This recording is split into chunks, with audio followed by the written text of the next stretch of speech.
बहुत समय पहले की बात है।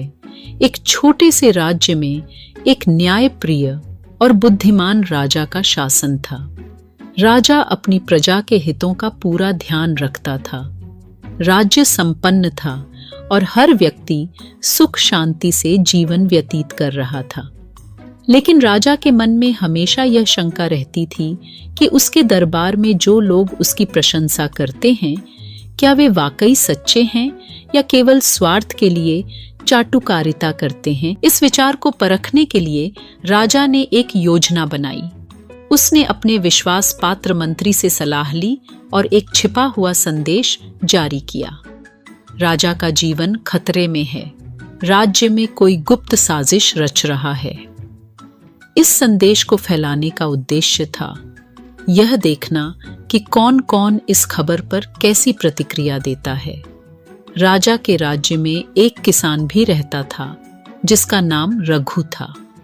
रघु अपनी ईमानदारी और मेहनत के लिए जाना जाता था। वह अपनी जमीन पर मेहनत करता और अपनी आवश्यकताओं को पूरा करने के लिए जी तोड़ काम करता था। रघु का जीवन बहुत सरल था, लेकिन उसमें एक विशेष बात थी। वह सच्चा और निडर था। जब यह खबर गांव में पहुंची कि राजा का जीवन खतरे में है, तो लोग डर गए। वे राजा के खिलाफ साजिश का शक जताने लगे। वहीं रघु को यह बात अजीब लगी। उसने तय किया कि वह इस गुत्थी को सुलझाएगा।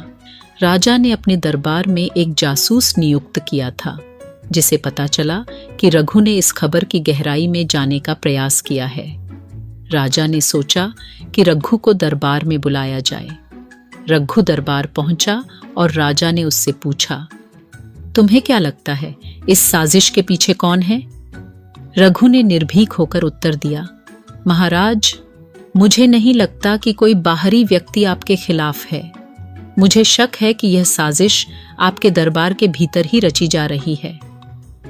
राजा यह सुनकर चौंक गया। उसने रघु को दरबार के विभिन्न व्यक्तियों पर नजर रखने का काम सौंपा। सच्चाई का खुलासा। कुछ महीनों बाद रघु ने एक महत्वपूर्ण बात पता लगाई।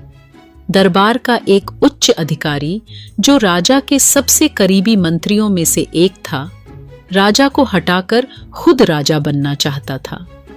उसने एक गुप्त दस्तावेज भी तैयार किया था, जिसमें राजा के खिलाफ झूठे सबूत थे। रघु ने यह जानकारी राजा को दी।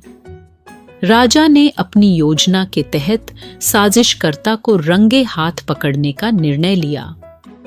उन्होंने एक सार्वजनिक सभा बुलाई और उसमें साजिशकर्ता को बुलाया। जब वह सभा में पहुंचा तो राजा ने उसके झूठे दस्तावेज पेश करने को कहा। जैसे ही उसने दस्तावेज प्रस्तुत किया, रघु ने सबके सामने उसके असली इरादों का पर्दाफाश कर दिया। राजा ने साजिशकर्ता को गिरफ्तार करने का आदेश दिया। राजा ने रघु को पुरस्कृत करने की घोषणा की, लेकिन रघु ने विनम्रता से कहा, महाराज, मुझे केवल अपनी सच्चाई पर चलने का गर्व है। मैं आपके राज्य में एक साधारण किसान बनकर ही खुश हूँ। राजा ने उसकी ईमानदारी से प्रभावित होकर उसे अपना सलाहकार बना लिया। इस घटना के बाद राजा को यह समझ आया कि सच्चाई और ईमानदारी हर समस्या का समाधान है।